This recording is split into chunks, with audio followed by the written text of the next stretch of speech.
Bali nagkakilala kami sa church. Yan, nagsimula sa mga youth gathering. Yan, una kami nagkita sa Uenyo Resort. Nagkakilala kami sa church nung I think way back 20... Tagal na eh. Hindi ko na matandaan kung anong year, pero yun, sa church kami nagkakilala. Ito tayo, ngunit sa huli palagi pabalik pa rin sa yakap mo. Ang gift para sa inyo, Sa bomba. huli Wow. Safe ba yan, safe? Safe, safe. Safe. Dami. Check it out, guys. Ay, kayo. Uy, nice. Nice. Thanks, Doc. Ang nagustuhan ko sa kanya is sobrang family-oriented niyang tao.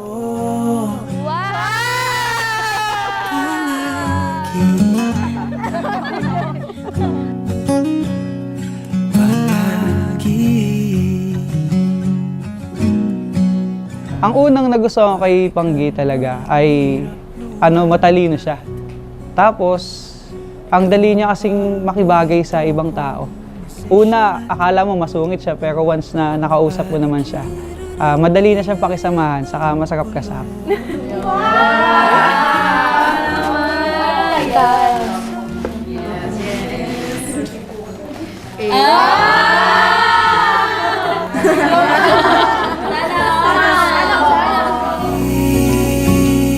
palagi babalik. Na-appreciate ko yung bigay mo sa akin. Siguro pampapayat. Gift ko sa'yo, sana ma-appreciate mo din. Alam ko wala na dito yung isa sa pinakamalagang mga tao sa buhay mo. Pero, yan yung symbol ng love nila para sa'yo. Yung gift ko sa'yo ngayon. Yan, ayos, sakto. Sakto. Paano ba ito? Yan, tayo. Ganda, di ba? Paano ba tanggalin to? Yan, di ba? Nanay ko at tatay. Thank you dito. Na-appreciate ko kasi yung idea pa lang, di ba? Yan, saka napag-usapan namin to. Yan, nandito, natupad. Sa huli Ang mapapangako kay Pangge, yung pag-ibig na ginawa ko sa kanya, yung pagmamahal na ginawa ko sa kanya mula nung magkaibigan kami, mas yumabong yun nung nililigawan ko siya, hanggang sa nung naging kami na, hindi magbabago yun. Kung magbago man, mas lalo pa. Lagi ko siyang aalagaan. Lagi ko siyang mamahalin. And hindi lang pipiliin araw-araw, pero pipiliing mahalin araw-araw. Yan. Sorry kung minsan masungit din ako kagaya mo. Pero alam mo naman lagi na hindi mawawala yung pagmamahal ko para sa'yo. So sa atin, sa mundo natin, pwede nating tawaging magic. Pero sa Biblia, tinatawag ko itong conquering love. So, ano ba ang pag-ibig? Sa Bible, tingnan po natin ang ibig sabihin ng pag-ibig. A quality or feelings of strong or constant affection for and dedication to one another. How about affection? Tingnan po natin. A feeling of liking and caring for someone or something. ang tanging natitirang Ang iyong salita'y parang himig, walang sawang makikinig.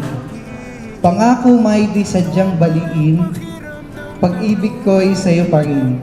Ikaw ang kulay sa buhay ko, aking musika sa tuwing may lumbay. Awit man ay may katapusan, ang puso ko sa'yo'y walang hanggan. makabawi sa'yo araw-araw. Noel.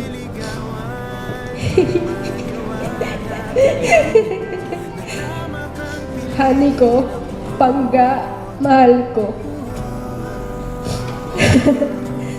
Sabi mo sa akin noon, ang love, hinahayaang mag-grow na parang halaman. Halaman yarn?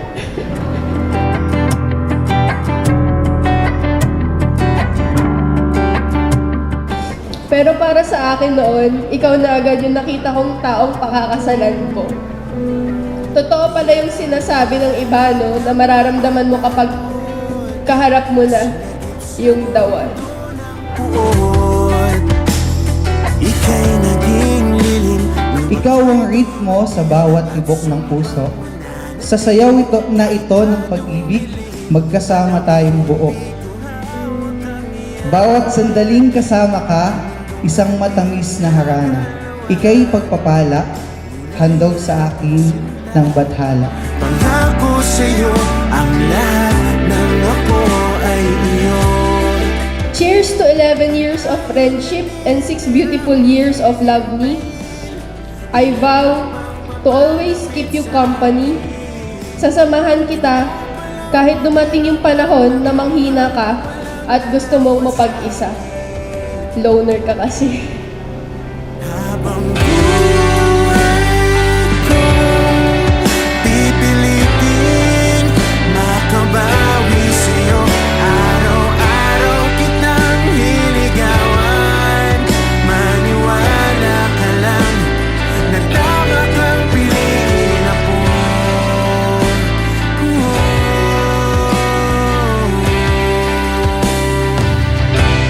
Hindi lang pipiliin sa araw-araw, kundi araw-araw kitang hihingin sa Panginoon kahit pagkatapos ng maraming taon. Let us grow this love together with God. We still have a lifetime to go para makilala pa ang isa't isa. Ang tanging natitirang hihintayin, ilang hakbang papalapit sa akin. Ganito palang pakiramdam ng Kaya't narito, aking awit, isang himig ng pag-ibig. Musika'y matagal lang sandigan, ngayon alay sa'yo ang aking paninindig. pilitin makabawi sa'yo.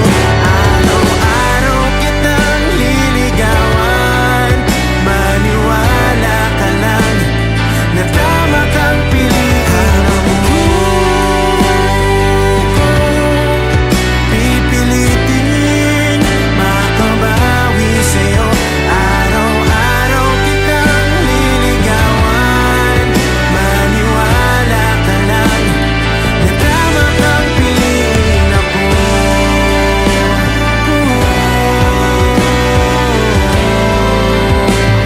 Na tama kang piliin ako. Na tama kang piliin ako. And I am more than excited to spend the rest of my life with you. My life, my childhood sweetheart, I love you so much.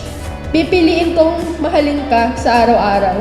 Maraming salamat sa Diyos, sa Kanya ang papuri, dahil Ikaw ang binigay niya sa akin.